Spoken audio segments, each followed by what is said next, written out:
Students, welcome to our second period of Indian History, Chapter 1, Class 8.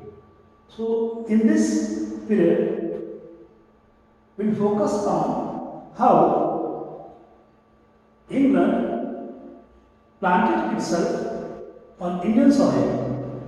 Until now, we have seen that for trade, various European unions arrived in India. Initially, they were focused on trading only. For trading purpose, they erected various factories. The first of them by Britishers was at Marchalipatnam. Then, with the 1613 Farman by Jahangir, they erected factory at Surat. And in the marriage of Charles II and Catherine Bigensey, England got Mumbai in the dowry, which Charles II has rented to British East India Company.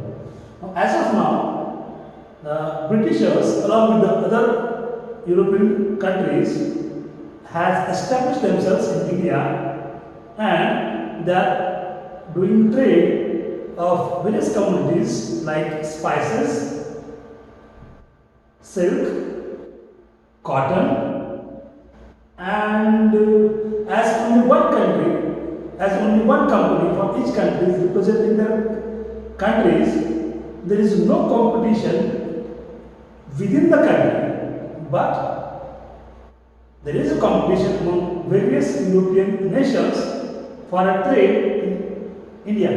Now, in this period, will be mainly focused on how that competition happened and how England could flourish as a trader, as well as how they interacted, how they took part in active politics in India.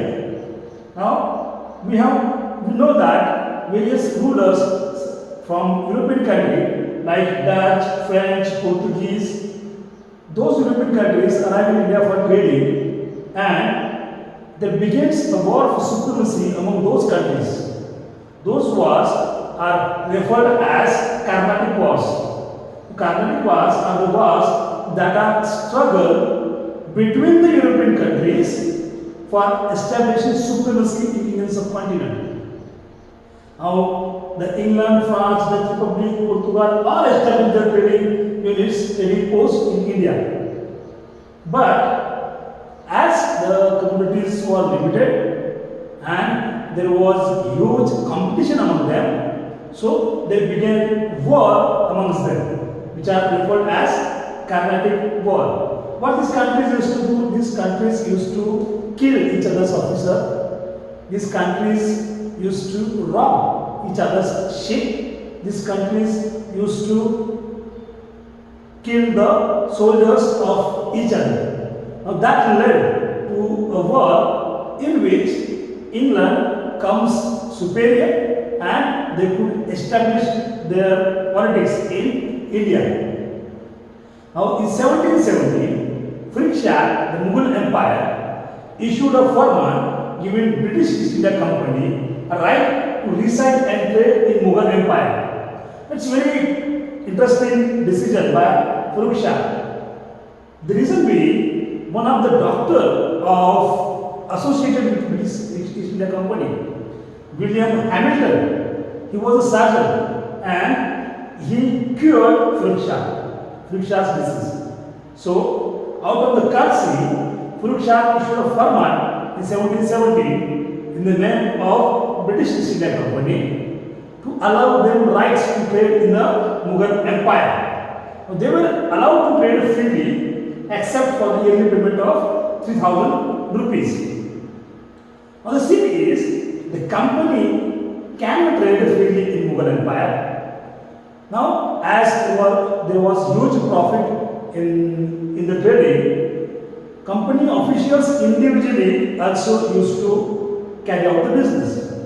Now, this firman has given are relieved from paying taxes for the company only.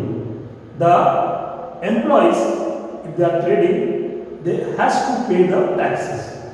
But the company misused this, and the company official misused this, and they were not paying the taxes.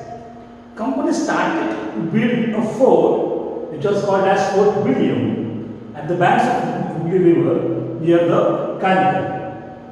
That led to the Battle of Plassey. Now, till now, before the Battle of Plassey, what happened that Bengal was the richest province, right? Because it was having textiles and silk, and Farman, the fruit share company, has been issued in the name of company. The company officers are misusing the powers of Dastak. Dastaks are the passes which are for the free trade. So they are like custom officers will be there, and they will collect the custom tax, and Dastak is a pass on that custom tax. If Dastak is a free pass on the custom tax, this was offered to British East India as a company by the fruit share, but the company officials started misusing it. And on the top of that, British started fortifying their factories. Example is Fort William. Now, the Nawab of Bengal, Siraj Uddaula, was angry over them. He told company that only company can do the free trading, and company should not have the fortified factories. So Siraj Uddaula was angry over them, and Siraj Uddaula asked them to demolish the fortification and pay the due taxes. Now, Britishers, they were traders, but they were highly influenced by the profit, so they denied, they refused the Siraj Uddaula's request, and they refused to march to Calcutta and occupied the fort of William. Now, Fort Ch issued a firman in the name of a company to have free trade in the Mughal Empire. Siraj Uddaula was a Nawab of Bengal. Bengal was the most fertile land. This province was very rich because of textile, because of say fertile soil. So company was highly benefited from the Bengal, and they started fortifying their walls. The Britishers were misusing the powers given by Fort Ch. Siraj Uddaula got angry over them, Britishers, and he marched on the Britishers. Now both the forces met at the plaza, and battle occurred at Plassey. In fact, it's said that the battle never occurred at Plassey because on that particular day it was raining.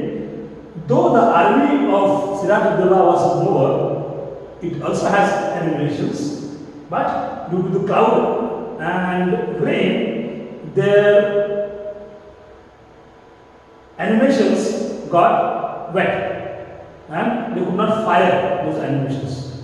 And the top of that, the commanding chief of Siraj Uddaula, that's Mir Jafar, was the Senapati of Siraj Uddaula, was on the Britishers' side. So Robert Clive gave offer to Mir Jafar to make him a Nawab of Bengal, and Mir Jafar rebelled against Siraj Uddaula, and army could not fight from the Siraj Uddaula's side. So there occurred no battle in the Plassey, but still Siraj Uddaula was defeated, and Siraj Uddaula was assassinated in the same fight. As a result of that, company under the leadership of Robert Clive got rights on the Bengal province, and company got a Nawab in the form of Mir Jafar, who acts as a puppet to the company. Now, all the tax collecting rights were towards the Robert Clive, and all the situation handling administration was on the Mir Jafar. So in this scene, the administration responsibility was over the Mir Jafar, and the company was engaged in collecting the taxes. So company was only earning the money here and having no responsibility over the citizens. After some time, when Mir Jafar thought that he has lost his independence, he started to act according to his will. He started to ignore the orders given by the British government. So Britishers uprooted the Mir Jafar and they made Mir Qasim as new, Shuja Abdullah as new Nawab of the Bengal.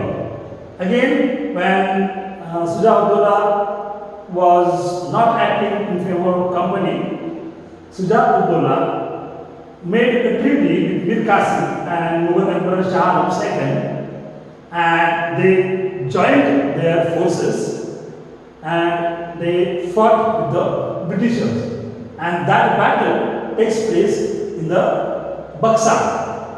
So at the Buxar, joint force of Mir Qasim, Shuja Abdullah and Shah Alam II and the forces of British East India Company collapsed with each other and they fought, in which Britishers became the victorious, and that has now led to the demolition of Bengal province and handing over the power from Bengal province to the Britishers, and also some Diwani rights to the rest of the Mughal Empire. Now that battle of Buxar led to the Treaty of Allahabad on 12th August 1765. This treaty was between Mughal Emperor Shah Alam II, son of the Emperor Alamgir, right, and Robert Clive of East India Company. In aftermath of Battle of Buxar took place on the 22nd of October. Now, what are the clauses of those treaty? Robert Clive met Shah Alam at Allahabad and obtained a Diwani right on the revenue of Bengal, Bihar and Odisha. Now, Diwani right is a right to collect the taxes from the given area. Robert Clive got the rights to collect the taxes over Bihar, Bengal and Odisha. In return, company had to pay the tribute of 26 lakhs rupees annually. So, company will pay 26 lakhs rupees annually to Shah Alam II, and company will collect the taxes from Bengal, Bihar and Odisha. Districts of Kora and Allahabad were taken away from the Nawab of Awadh and handed over to Shah Alam II. So, this is the loss of Nawab of Awadh. So, Awadh's Kora and Allahabad district were taken away from them and they were handed over to the Shah Alam II.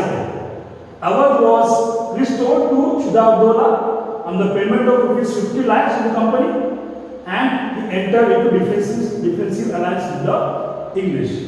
So, Shuja Abdullah has to pay ₹50 lakhs to the company in order to restore the Awadh province to him.